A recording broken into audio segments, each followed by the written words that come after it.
अस्सलाम वालेकुम नाज़रीन। ड्रामा कुमार जो कि अपने इख्तिताम को पहुंच गया है। फाइज जिसके सामने अपनी वालदा और इस नासिर की हकीकत खुली गई, उसने सब कुछ अपने कानों से सुन लिया। पूरी जिंदगी तो वो गुनाह करता रहा मगर उसका खात्मा माफी पर ही होता है। और यही फाइज है जो रोते हुए आकर उसकी आंखें बंद करता है। वो रोता है, पछताता है कि मैंने हरीम के साथ क्या कुछ न किया, एक बार भी उसका एतबार न किया। और इस सब में कोई और गैर नहीं बल्कि मेरी अपनी माँ थी। वो अपनी वादा के आगे रोता है क्योंकि कहकशा बेगम तब भी उसे कहती है कि नासिर की बात पे यकीन न करना। तो फाइज भी कह देता है, मम्मी आपका अपने बारे में क्या ख्याल है? लाइबा ने तो सारी सच्चाई बता दी। अब रोते हुए फाइज ने कमरे में खुद को बंद कर लिया मगर फिर कुछ वक्त बीतने के बाद खुद को संभालता है और खुद को इसी सजा की मुस्तहिकी पाता है कि वो हरीम के लायक ही नहीं। जब भी तो वो हरीम के ऑफिस चला जाता है, उसके बॉस से मुलाकात करता है। मैं आपसे एक सवाल पूछना चाहता हूँ, क्या मेरे उसको छोड़ देने के बाद आप उसका हाथ थामेंगे? ये सुनकर मुदस्सिर को बिल्कुल भी अच्छा नहीं लगा। वो बड़े आराम से उसे कह देता है कि देखिए मिस्टर फहद, ये आपका सरोकार नहीं। तो उसी लम्हे जल्दी में हरीम ऑफिस में आ जाती है और हरीम बड़ी सजी सवरी तैयार है। फाइज भी उसे देखता है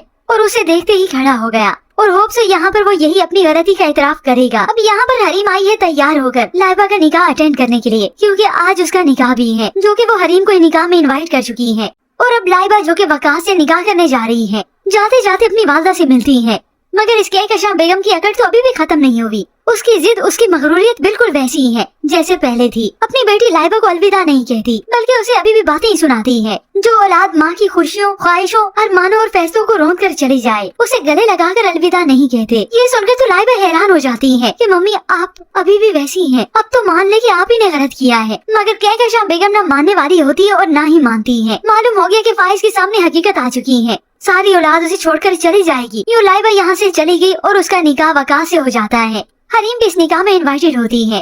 तो यही लाइबा फाइज का जिक्र करती है, कोशिश करती है कि हरीम को समझा सके।